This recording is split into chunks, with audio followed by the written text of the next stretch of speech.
ہیں. مودی سرکار نے بھارتی فلم انڈسٹری پر دباؤ سیاسی مداخلت کا منہ بولتا ثبوت ہے اور اسلامک فوبیا بیانیے کو آگے بڑھانے, جھوٹی مسلم مخالف سازشوں کو بے نقاب کرنے کا جو الزام ہے اب وہ تجزیہ کار خود بھارت کے اندر سے ہی لگا رہے ہیں. گارڈین کے مطابق یہ وہ فلمیں ہیں جو بظاہر بھارت کی تاریخ کی حقیقی کہانی بیان کرنے کا دعویٰ کرتی ہیں, لیکن ایسا نہیں ہے. تقریباً 1 درجن سے زائد نئی فلمیں ایسی ریلیز ہو چکی ہیں جو صرف مودی سرکار کی ہندو قوم پرست پالیسیوں.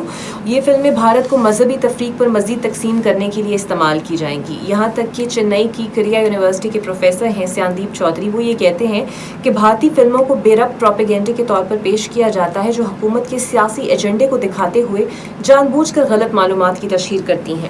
اگر بھارت کے اندر سے ہی تھنک ٹینکس, ایجوکیشنسٹ اور سول سوسائٹی کے لوگ یہ ریئلائز کر کے بول رہے ہیں تو اس کا مطلب ہے یہ پرابلم بہت زیادہ وہاں پر ایکسٹرک کرتی ہے. پھر بی جے پی کے بیانیے کا پرچار کرنے والی فلمیں اب باقاعدگی کے ساتھ نیٹ فلکس اور امیزون جیسے اسٹریمنگ پلیٹ فارمز پر بھی ریلیز ہو رہی ہیں, اور الیکشن سے قبل تقریباً 10 ایسی فلمیں ریلیز ہوئی ہیں جو صرف اسلامک فوبک مواد پر بنی ہوئی ہیں.